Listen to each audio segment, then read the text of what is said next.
بسم اللہ الرحمن الرحیم۔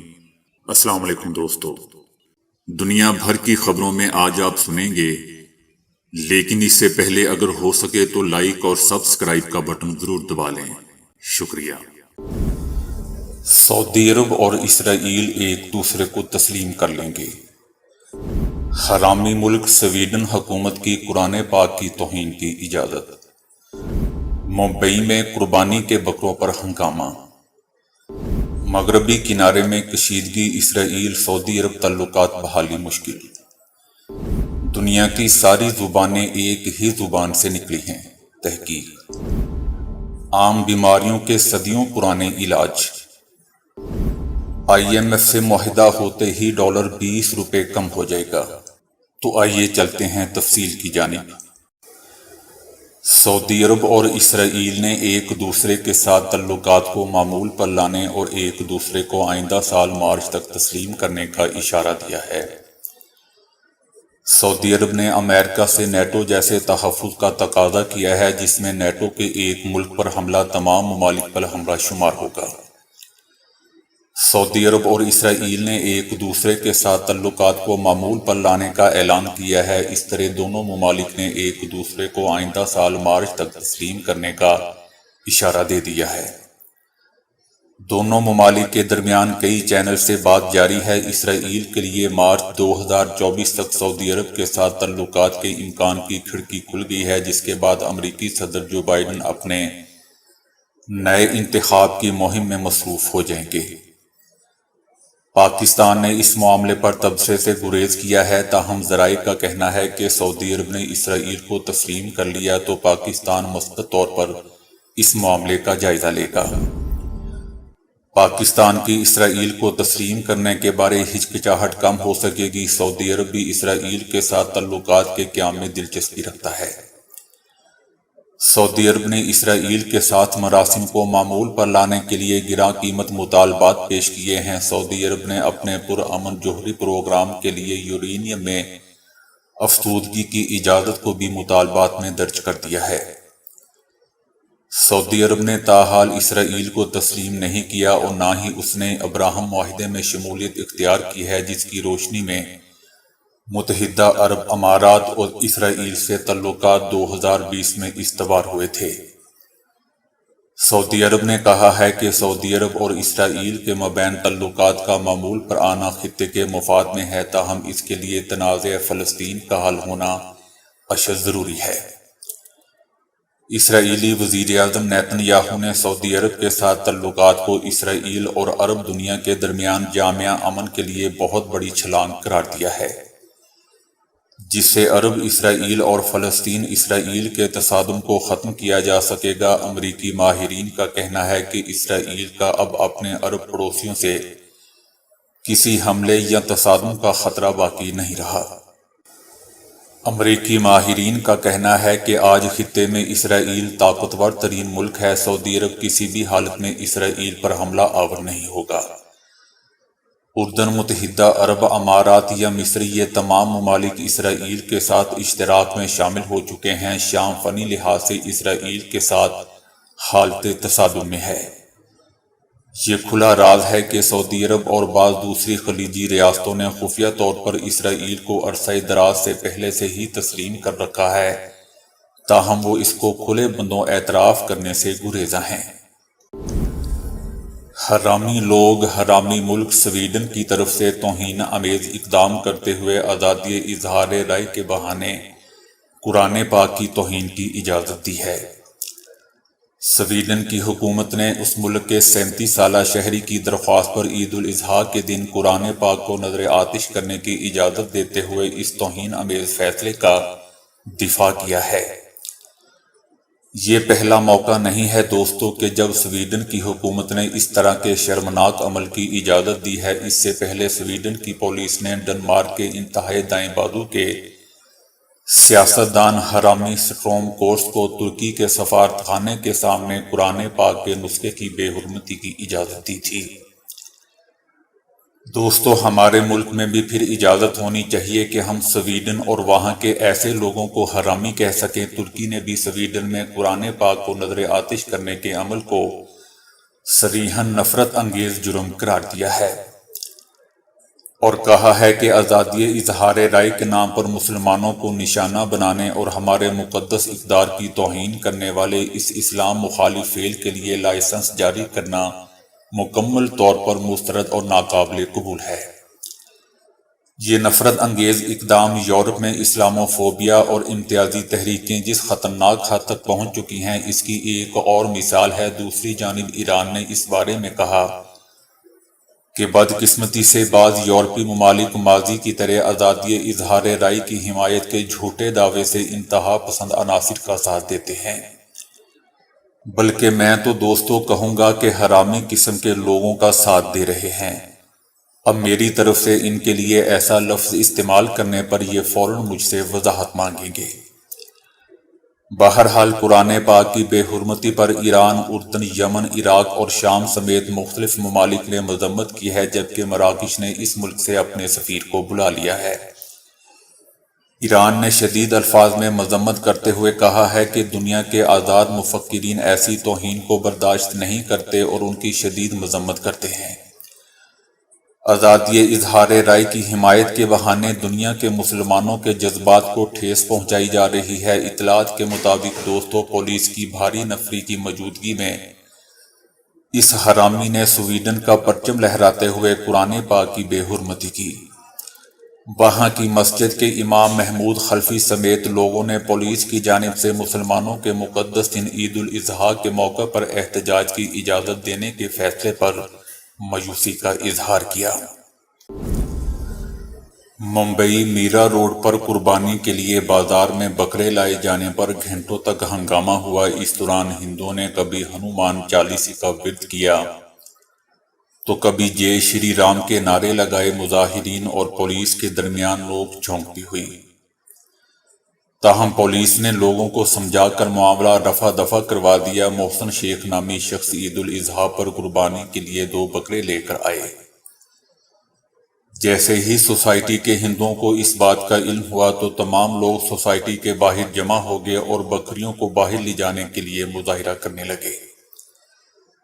اس معاملے کی اطلاع ملتے ہی پولیس کی بڑی تعداد موقع پر پہنچ گئی۔ پولیس کے اعلیٰ افسران نے لوگوں کو سمجھا کر معاملہ پرامن کروا دیا۔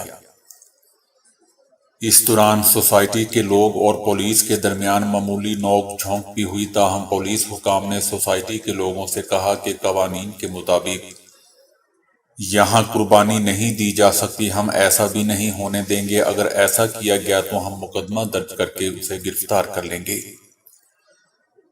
دوسری طرف بھارتی ریاست اتر پردیش کے دارالحکومت لکھنؤ میں عید الاضحیٰ کے موقع پر پولیس نے سیکیورٹی کے لیے پورے شہر کو 4 زون اور 18 سیکٹر میں بانٹا۔ اس میں 64 انتہائی حساس مقامات کی نشاندہی کی گئی۔ اس کے ساتھ ساتھ پولیس 94 عیدگاہ اور 1210 مساجد کی طرف آنے والے اور سڑکوں پر پہرا دے رہے تھے۔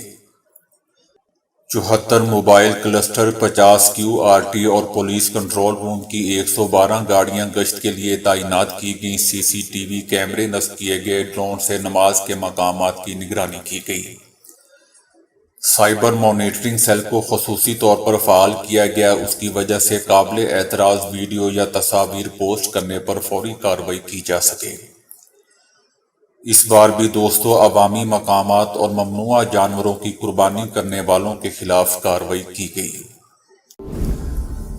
امریکہ نے کہا ہے کہ ہم نے اسرائیل میں اپنے دوستوں اور اتحادیوں سے کہہ دیا ہے کہ اگر ان کے گھر کے حق میں آگ جلے گی تو موجودہ معاہدوں پر عمل کرنا بھی مشکل ہوگا، جبکہ انہیں سعودی عرب کو شامل کرنے میں بھی مشکلات کا سامنا ہوگا۔ مغربی کنارے میں یہودی آباد کاروں اور فلسطینی شہریوں کے درمیان کشیدگی سے اسرائیل اور سعودی عرب کے تعلقات کی بحالی ناممکن نہیں، لیکن مزید مشکل ہوگی۔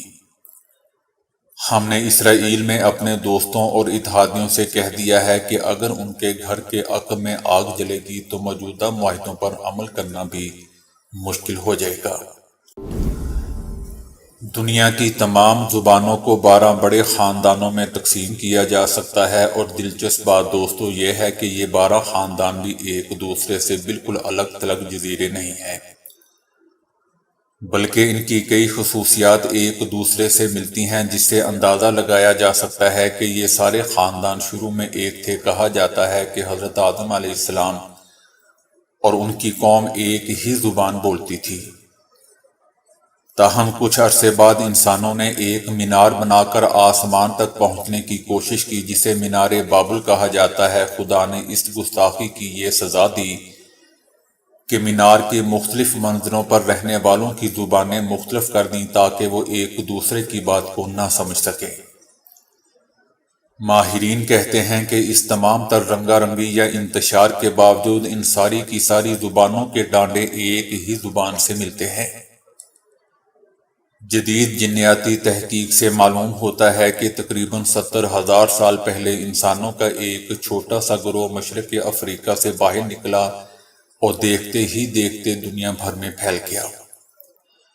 خیال کیا جاتا ہے کہ یہ گروہ ایک ہی زبان بولتا تھا، لیکن وقت گزرنے کے ساتھ ساتھ جیسے علاقائی اور موسمی تغیرات کے زیر اثر انسانی رنگ روپ اور خد و خال میں تبدیلیاں آتی گئیں، ویسے ہی یہ ابتدائی زبان مختلف خطوں میں جا کر بدلتے بدلتے ہزاروں مختلف اور باہم ناقابل فہم زبانوں میں ڈھلتی چلی گئی۔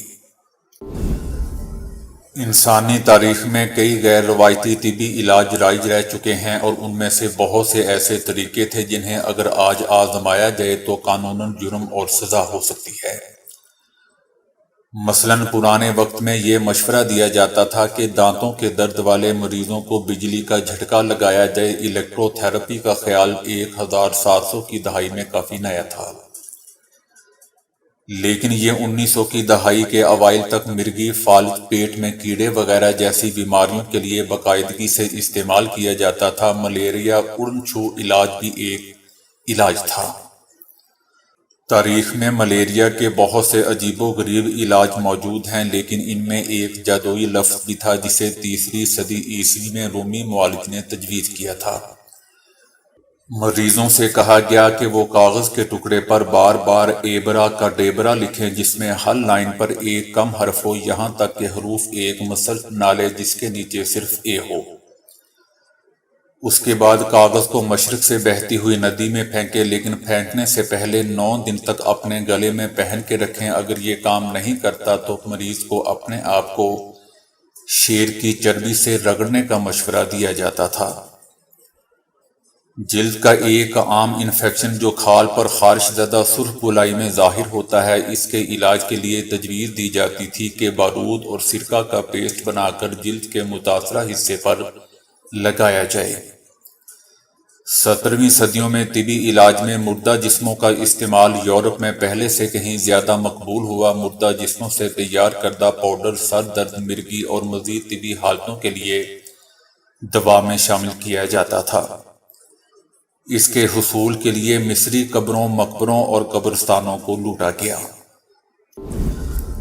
فوریکس ایسوسی ایشن آف پاکستان کے صدر کا کہنا ہے کہ انٹر بینک اور اوپن کرنسی مارکیٹ میں پاکستانی روپے کی نسبت ڈالر کا فرق 35 روپے سے گھٹ کر صرف 2 روپے رہ گیا ہے، اور آنے والے دنوں میں ڈالر کا ریٹ مزید گرے گا۔ جیسے ہی IMF کا معاہدہ ہوا، پاکستان میں ڈالر مزید 20 روپے کم ہو جائے گا۔ اوپن مارکیٹ میں ڈالر 315 روپے سے کم ہو کر 290 روپے سے بھی کم ہو چکا ہے، جس کی وجہ سے لوگ بڑے پیمانے پر ڈالرز فروخت کر رہے ہیں۔ بیرون ممالک سے آنے والی ترسیلات 20% بڑھی ہیں، جبکہ بیرونی سرمایہ کاری بھی آ رہی ہے۔ انٹر بینک کم ہو کر 286 روپے پر آ گیا ہے، اور توقع ہے کہ روپیہ مزید مضبوط ہوگا۔ 53 سال قبل گم ہو جانے والا بٹوا اب دوبارہ اپنے مالک کے پاس پہنچ گیا ہے۔ 91 سالہ پال گرشم بحریہ کی جانب سے قائم کردہ موسمیاتی اسٹیشن پر تعینات تھے۔ اکتوبر 1967 میں ایک روسی جزیرے پر موجود تھے۔ 13 ماہ بعد وہ کیلیفورنیا میں اپنے گھر لوٹ آئے، لیکن ان کا پرس اسی برفیلی سرزمین پر کہیں رہ گیا۔ اب ان کا پرس مک مرڈو اسٹیشن میں ایک الماری کے پیچھے سے ملا ہے۔ بٹوا ایک NGO نے دریافت کیا ہے جو وہاں جاتی ہے اور ریسرچ بھی کرتی ہے۔ اس کے بعد NGO سے وابستہ افراد نے پہلے بحریہ سے رابطہ کیا، اور اس کے بعد کئی ای میل، واٹس ایپ اور فون کالز کے بعد پال کو ان کا بٹوا ملا۔ جو بہت ہی اچھی حالت میں تھا۔ خالص چمڑے سے بنے اس بٹوے میں نیوی کا شناختی کارڈ، ڈرائیونگ لائسنس، ٹیکس کاغذات اور منی آرڈر کی رسیدوں سمیت دیگر کاغذات تھے، لیکن اس میں کوئی رقم نہیں تھی۔ دنیا بھر میں کمپیوٹر استعمال کرنے والے صارفین کو خبردار کیا گیا ہے کہ وہ خطرناک سافٹ ویئر انسٹال کرنے سے اجتناب برتیں، کیونکہ اس وقت یومیہ ہزاروں کمپیوٹرز خراب ہو رہے ہیں۔ ممتاز امریکی میگزین BC نے بتایا ہے کہ یہ پیغام خود مائیکروسافٹ کمپنی نے جاری کیا ہے۔ مائیکروسافٹ کے مطابق سافٹ ویئر میں سر فہرست ایڈروزیک نامی پروگرام ہے، جو ایک محتاط اندازے کے مطابق روزانہ 10,000 کمپیوٹرز کو خراب کرنے کا سبب بن رہا ہے۔ امریکی میگزین کے مطابق اس سافٹ ویئر ایڈروزیک میں یہ صلاحیت موجود ہے کہ وہ نہ صرف کمپیوٹر پروگرامنگ سے فائلیں اور ڈیٹا چوری کر سکتا ہے، بلکہ براؤزر کو کام سے بھی روک سکتا ہے، اور اس کے علاوہ ذاتی نوعیت کی معلومات بھی حاصل کر سکتا ہے۔ اگست میں اس کی کارروائیوں میں بے پناہ تیزی آئی ہے۔ مائیکروسافٹ کمپنی کے مطابق روزانہ کی بنیاد پر یہ سافٹ ویئر تقریباً 30,000 سرورز کو خراب اور ناکارہ بنا رہا ہے۔ امریکی میگزین کے مطابق صارفین غیر ضروری پروگراموں اور سافٹ ویئر کو انسٹال کرنے سے اجتناب برتیں۔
تو دوستو، ابھی کے لیے اتنا ہی۔ ویڈیو کو لائک اور شیئر کرنے کا بہت بہت شکریہ۔